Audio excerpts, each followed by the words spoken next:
My sister and I were staying the evening with my mother.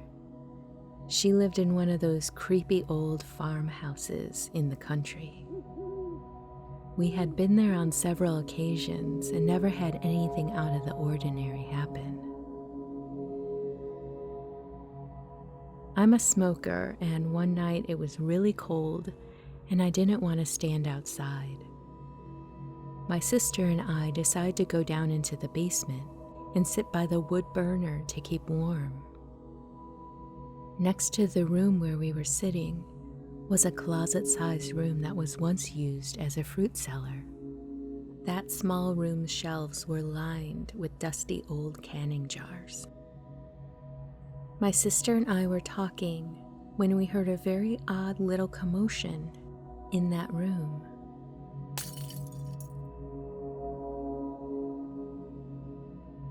We stopped to listen, assuming it was a mouse.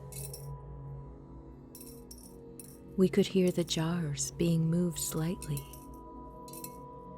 We could hear tinkling as if someone was examining the jars in there. We went into the room to investigate. What we saw truly terrified us. There was a cloudy black figure in the upper left-hand corner of the room. It seemed to just be suspended there.